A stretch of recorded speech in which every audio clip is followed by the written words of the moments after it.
Arthur Lowe, John Le Mesurier and Clive Dunn in Dad's Army.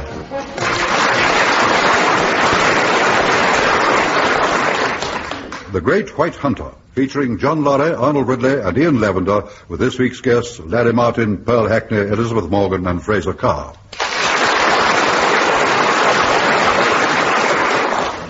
Here is the news, and this is John Snag reading it. The German armies now hold the upper hand on every front. They have pushed the Allied forces out of Greece and Crete. Rommel has swept victorious to the frontiers of Egypt, and in Russia, Kiev has fallen and the struggle for Moscow begun. The picture is bleak. But we are not downhearted, nor is Captain Mannering, commander of Warmington-on-Sea's Home Guard, as he addresses his men. There's no doubt about it, men. 1941 will go down in history as the year the parachute revolutionized military strategy.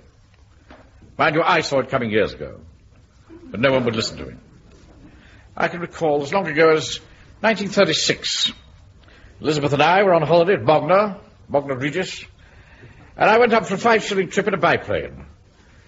And as we soared through the clouds, the wind blowing in my face, I looked down, and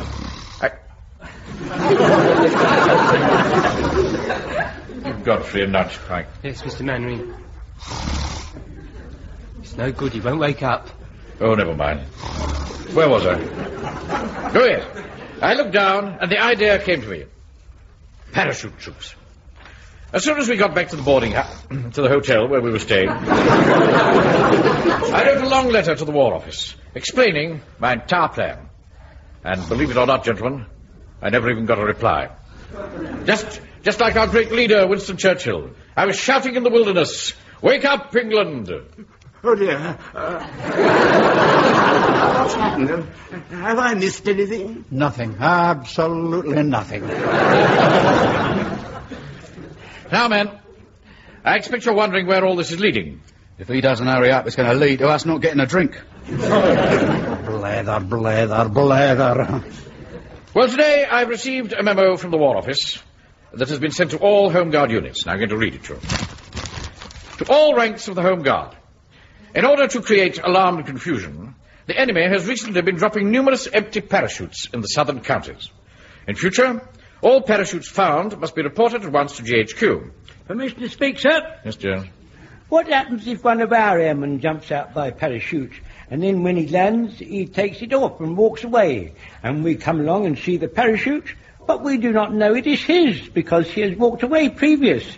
How do we know it is a British parachute and not a Nazi one? That's a very good question, Jones. Let me see. Yes, I thought so. It's all here in the memo. Very simple. Our parachutes are pure white.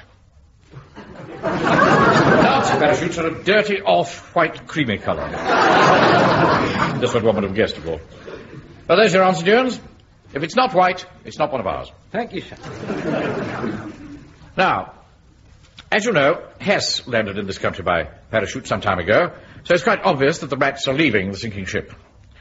For all we know, several Nazi leaders may have landed in this country during the past few weeks. Excuse me, Mr. Mannering. Yeah. That new commissionaire outside the cinema looks awfully like Herr Hitler. Oh. Moustache, isn't he? Yeah, all right. I know it sounds absurd, but we must check everything. Wilson. Yes, sir. Next time you go to the pictures, ask to see the commissionaire's identity card. Very well, sir. Captain Mannering. Yes, Fraser. Supposing we do find an empty parachute, by the time we reported it back to GHQ, whoever was on the end of it could be miles away. What about using a tracker dog, sir? A good dog could sniff the parachute, pick up the scent, and lead us to whoever came down in it. Excellent idea, Fraser. Thank you, sir. The only snag is, I don't think any of us has got a dog. Yeah, it so happens my cousin Angus has one. Oh? What sort is it? It's a dachshund, sir. Really? No, I don't think that's any good. We need something with long legs that can cover the ground. Thank you all the same. Wilson, come here a moment. Yes, sir? Did you hear that? Mm-hmm. Fraser's cousin. Got an accent. Oh. German dog. You think it's all right? I don't know, sir. I don't know anything about dogs. Not the dog, his cousin. Oh, Angus. Keeping a German dog doesn't put him in a very good light, you know. Mm. I think you better check up on him, Wilson. Yes. Is this before or after I've checked up on the cinema commissionaire? Don't be flippant, Wilson. Doesn't become you. I can get hold of the dog for you, Mr. Mannering. Oh, well done, Walker. When can you get it here? Well, would tomorrow night be soon enough? Good, yes. Yes, that's settled then. Right, men, that's all for now. Parade, dismiss. Excuse me, Mr. Mannering, can I have a word with you? Certainly, Walker. Come into my office, will you? Close the door, Wilson. Right, sir. Now, Walker, what is it? Well, it's, rather intimate. Yeah, well, I'll be off then, sir. No. You stay, Wilson. Right, sir. Might be able to give some advice. You don't mind, do you? No. Intimate, eh? Now, Walker, I want you to regard me not only as your commanding officer, but also as your friend. Yes, I know, Mr. Mannering. Yes. Now, what is it? Woman? Eh? Is it a woman? I really think I should go. No, come here. Both men of the world. No, it's not a woman, Mr. Mannering. It's a parachute. Oh, is that all? I found one. What? When was this? Well, about 2 weeks ago, in the woods. Why on earth didn't you report it? Well, I didn't know, did I? You've only just told us today. But you should have done something about it, Walker. Well, I did do something about it. What? I had it made up into 8 dozen pairs. 8 dozen pairs of what? Ladies' knickers. Ladies' knickers? Really, sir? I believe in calling a spade, Wilson. Well, that's all right if you happen to be talking about spades, but it's rather different. Oh, don't be so squeamish. Now, listen to me, Walker. Here we are, fighting for our lives, with our backs to the wall, living on rations cut down to the bone, going without sleep, the entire German army poised just across the channel, ready to strike. And you had a parachute made up into ladies' knickers? I do wish you wouldn't keep on using that word, sir. All right, then, bloomers! Well, I didn't think it was going to do any harm, Mr. Mannering. It was just lying on the ground. Nobody wants an old parachute, do they? Think of all that lovely silk going to waste. All right, Walker. Was it one of ours or one of theirs? Eh? Haven't you been listening? Our parachutes are white. German parachutes are cream. So, was it white or was it cream? I can't remember. Well, go and get a pair and have a look. Well, I can't. I sold them all in my stall in the market last Saturday. They went like hot cakes. We must find out whether they're white or cream. Oh, sir, if Walker sold 8 dozen pairs, plenty of people must have bought them. Good thinking, Wilson. Well, of course, there are plenty of them about. Walker, come round to the bank as soon as we close. We'll go and make some inquiries.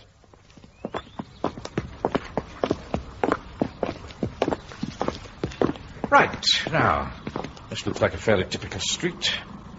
We'll start at one end and work our way down. Are you with me, Wilson, Walker? Yes, sir. All right, now leave this to me. We shouldn't have any trouble here. Oh, no, sir, no. Everybody knows me in Warmington. Goes without saying, as a bank manager, I carry a lot of respect. Of course, sir. Ah, good afternoon, sir. We don't want any. Oh. Perhaps you'd better try next door. You don't want to give up so easily, Mr. Mannering. Here, let me try. You've got to be persistent. You've got to have your technique, you know. Get the old foot in the door. Watch me, I'll show you. Good day, sir. I told you, we don't want any. Ow! My foot! You've trapped my foot in the door! Well, shift it then. Well, all right, give me a chance. Oh, All right, Walker. How's your foot? oh it's okay. I've got another one. You better try next door. Come on, Wilson, don't hang back. All right, sir, I'm coming. Right, here we are. Let's hope we have better luck with this one. Yeah, what do you want? Ah, good afternoon, madam. That was quick. Well, come along then, what do you want? Well, I expect you know me. I'm Mannering, the bank manager. However, I'm calling on you today in my capacity as commander of the local home guard. In short, madam, I need to see your underwear. How dare you? You all right, sir? Blimey, she's got a powerful right hook there. Oh. Yes, I think we'd better move on to the next house. Yes. You sure you're up to it, sir? I think I'll let you try this time, Wilson. Do you think that's wise, sir? You'll get on with it. Oh, very well. Oh, no need to back away like that, Wilson. Nobody's going to bite you. Well, I'm not so sure, sir. Hello there. Oh, good afternoon. Well, what can I do for you? Well, the fact is, Yes? Well, get on with it. well, I wonder if I could possibly... See you. Oh, of course. Come in, won't you? Oh, thank you very much, madam. Not you. The good-looking one. Excuse me, sir. She means me, apparently. Oh, lucky old Mr. Wilson, eh? Here, Mr. Mannering. Have you noticed the extraordinary influence Mr. Wilson has over women? Yes. I'm getting a little tired of Wilson's sordid little peccadilloes. I don't wish to discuss them, they bore me. Sorry I spoke. Well, good day. Good day, Sylvia. And thank you very much indeed. Thank you. Oh, you're welcome, Arthur. TTFN.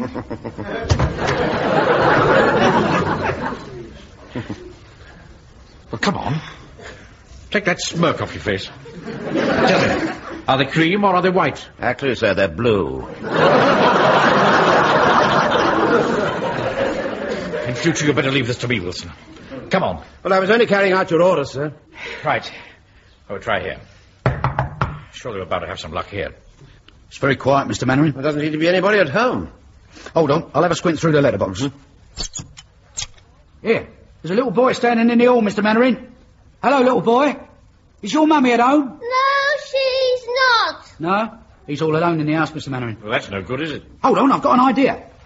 Now listen, little boy. Yes? Put your ear to the letterbox. I want to ask you something. Shan't. Go on, you little perisher, otherwise I'll clip you round the lug hole. That's right. Now go upstairs to your mummy's room and get loads. Wilson? Sir? I don't think I like the look of this. You never tell what Walker's up to. It's all right, Mr. Mannering, I've fixed it. There they are. Outside number 42. Good Lord, there's a whole crowd of people coming down the street, sir. Yeah, that's them, officer. I see. Thank you, madam. Afternoon, Constable. Oh, it's you, Mr. Mannering. Well, I must say I'm surprised. They should be locked up, all of them. All right, madam, leave this to me. No, sir, I've had complaints that you've been knocking at people's doors, asking funny questions. Arthur! How dare you? Oh, good heavens, Mrs. Pike. That's all we need. Mavis, what on earth are you doing here? How dare you, Arthur? I mean, I've worked and slaved for you, and here you go chasing after strange women. Now, Mavis, please. And in broad daylight. It's disgusting. All right then, madam. I'm sorry about this fuss, Mr. Mannering. Personally, I say, live and let live, eh? Believe you me, Constable, there's a perfectly innocent explanation for all this. Cooey, big nose. There you are. Hold on, Mr. Mannering. There's a pair of knickers coming through the letterbox now. Oh, no. No, those are black and white frilly lace. They're not the type I'm looking for at all. Listen.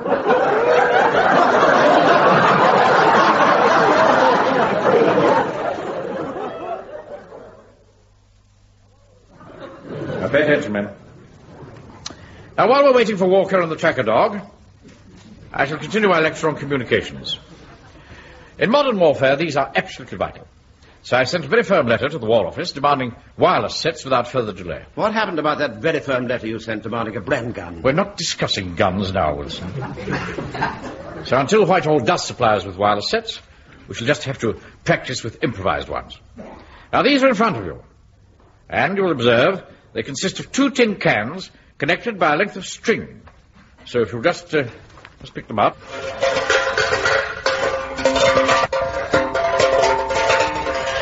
Incidentally, I'm very grateful to those of you who supplied us with empty treacle tins, cocoa tins, and 1 or 2 that used to contain old English humbugs. I once thought of stopping out of a tooth with the old English humbug. I once got a gobstopper stuck in my throat. I nearly choked. My dear friend, so you did. Yes, of course you did. I've forgotten that. Yeah, Uncle Arthur had to bang me on the back to bring it up. Yes. Then Mum hit him for banging me too hard. All right, don't let's go into all that now. Marshmallows? I beg your pardon? Marshmallows, they don't harm your teeth. Good. Now, as you probably recall from your childhood, if you speak into the tin at one end, you can hear the voice in the tin at the other end. Provided, and this is most important, provided you keep the string tight. Turkish, the light was nice and soft. Fraser, what have I just said? Oh, sorry, sir, my mind was wandering. Well, don't let it wander. All right, sir, I'm not... You'll concentrate quickly enough if the Nazis start marching down the road, won't you? Of course I won't. Well, concentrate now. Right. Where was I? We all have to be tight, sir. Oh, yes. Keep our strings tight, yes. Now, All pull your strings nice and taut. That's it. Oh, dear. What's happened, Jones? My string's broken, sir. I've been cut off. Well, hurry up and tie it together. I've tied my string together now, sir. Very good, Jones. I don't think I shall be able to receive very well on account I got it knotted, sir. All right, well, do your best, Jones. Now, with a wireless set, as you know, you can't speak and listen at the same time, which is why we have to use the correct procedure. So as soon as the set is switched on, you are in the listening position, ready to receive a message. Now, do as I do, and put your tins to your ears. Yeah, mine's all sticky. Just put it to your ear, boy. Now, we're all in the listening position. And... Wilson? Mm-hmm. What are you doing with that pencil?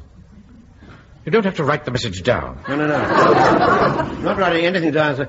There's a bit of an old English humbug stuck in the bottom of my tin. I'm trying to wrinkle it out. Oh, never mind the humbugs. I'm in the middle of demonstrating wireless procedure. I'm sorry, sir. Right. Now, to commence proceedings, I place one tin to my lips, and Wilson listens on the other one. And I speak as follows. Hello, all stations, Charlie 1. Hello, all stations, Charlie 1. Report my signal, all stations, Charlie 1. Over. Is that quite clear? Well, I didn't understand one single one. You're mumbling, man, mumbling. Yes, I heard you through the tin, sir. I was getting a bit of interference from the humbug, but on the whole, it was rather good. What I said was... Hello, all stations, Charlie 1. Hello, all stations, Charlie 1. Report my signal, all stations, Charlie 1. Over.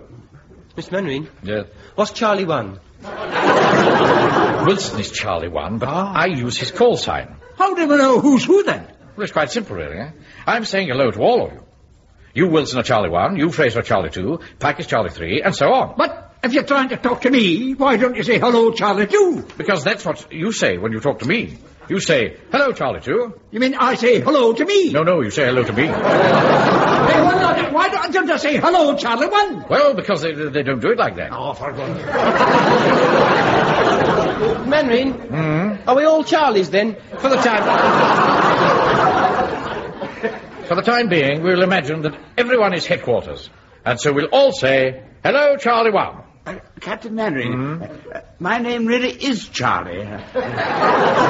Does that make any difference? No difference at all, Governor. Right. Now, all together.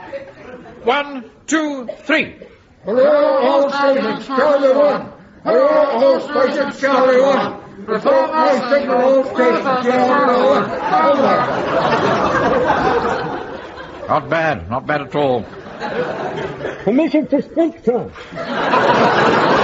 What did you say, Jim? Oh, sorry, sir. I said permission to speak, sir. What is it? Well, I think I've got the hang of it now, sir. I should like to do it on my own, sir. Oh, I don't think you're quite ready, Jones. Oh, let me go solo, sir. I'd like to go solo. All right, very well. This is going to be good. Hello, all station Charlie 1. Hello, all station Charlie 1. Report my signals, all station Charlie 1. Over. It's very good, Jones. Thank you, sir.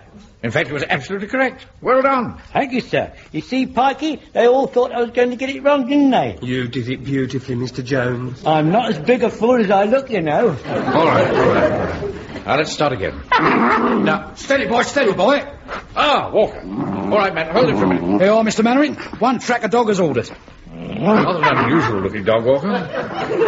Well, he's a cross between a wolfhound and a whippet, sir. He's what you call a whoppet. I see.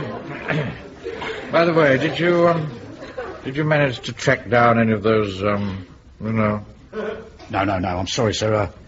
Not a pair. Now, sir, it looks as if we'll never know if they were cream or white. We've got to find out. It's very important. We'll discuss this later. Can't afford another for the policeman's ball. Well, how do you mean, sir? Well, that's what it cost me to placate that constable yesterday. Oh, yes, of course, yes. I still haven't explained about that to Mrs. Pike. Why not? Well, she's not really speaking to me at the moment, sir. I'm afraid I find your domestic squabbles very tiresome, Wilson. Well, I left a little present for her at home. A quarter of aniseed balls. I thought they might sweeten her up. She's very fond of aniseed balls, you know. Personally, I would have thought acid drops might have been more appropriate. Anyway, let's have a look at that dog. Think he's got the stamina to trek across miles of country? Of course he has. This dog will keep going for days, couldn't you, boy, eh? Really? Why is he lying on the floor like that? Looks exhausted. Well, he's walked all the way from my place, hasn't he? We only live just round the corner. Yeah, I know, but it's uphill, isn't it? Yeah. Well, the best thing we can do is try him out under actual combat conditions.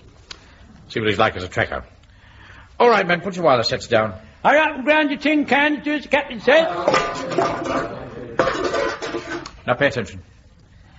We want someone to be the Nazi parachutist, so that the dog can pick up his scent. Permission to speak, sir? Yes. I should like to volunteer to be the Nazi parachutist, so the dog can pick up my scent. Very well, Jones.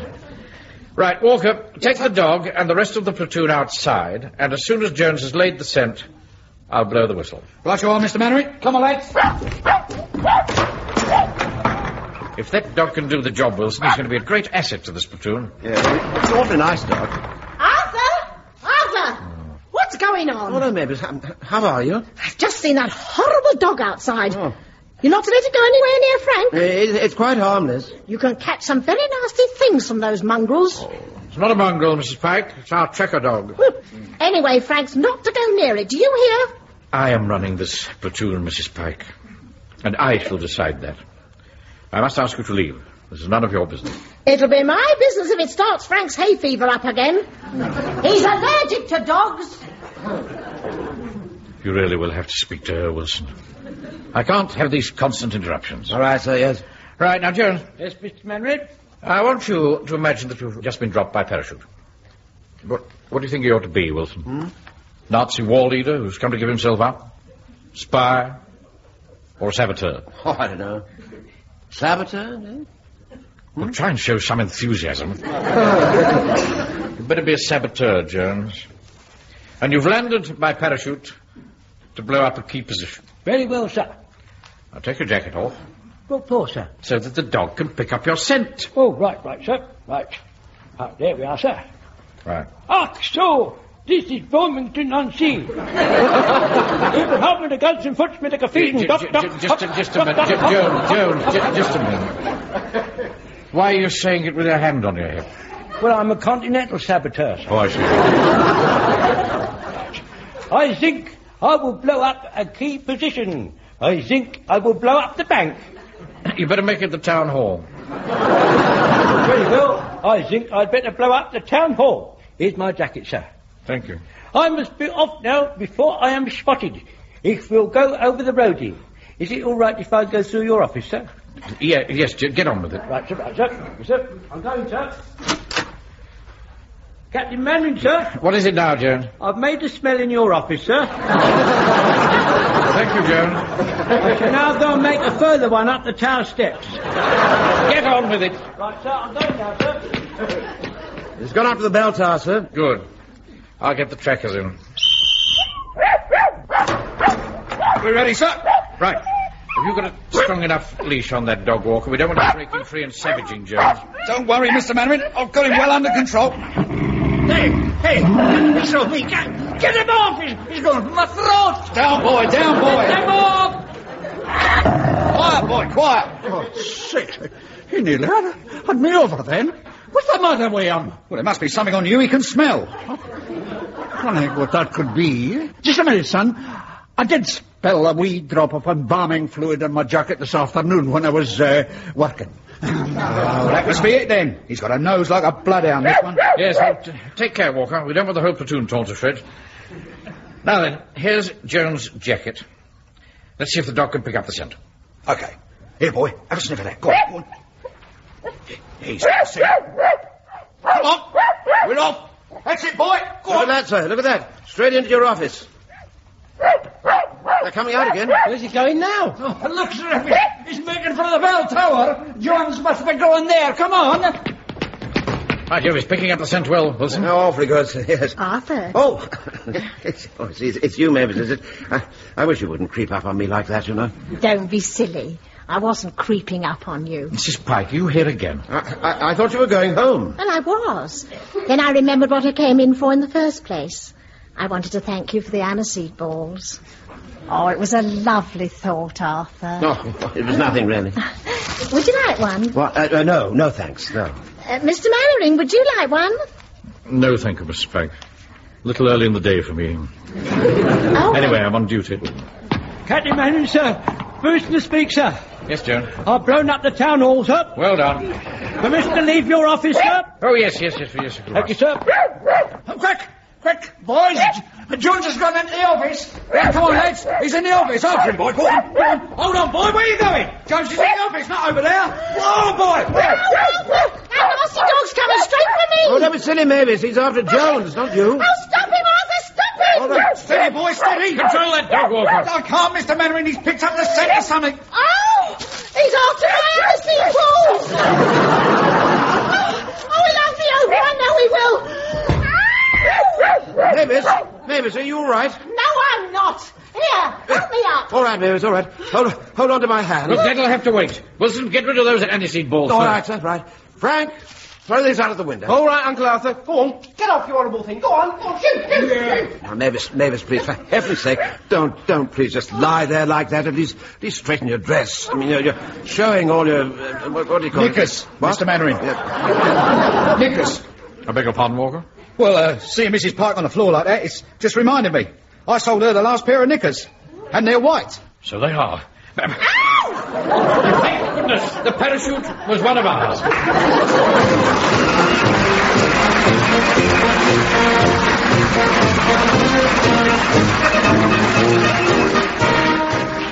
In that episode of Dad's Army, based on the original television series by Jimmy Perry and David Croft, you heard Arthur Lowe as Captain Mannering, John LeMessurier as Sergeant Wilson, Clive Dunn, Corporal Jones, John Lorry, Private Fraser, Arnold Ridley, Private Godfrey, Ian Lavender, Private Pike, Laddie Martin, Private Walker, Pearl Hackney, Mrs. Pike, Elizabeth Morgan, Housewife, and Fraser Carr as the policeman. The Great White Hunter was adapted for radio by Michael Knowles and Harold Snowd and produced by John Dias.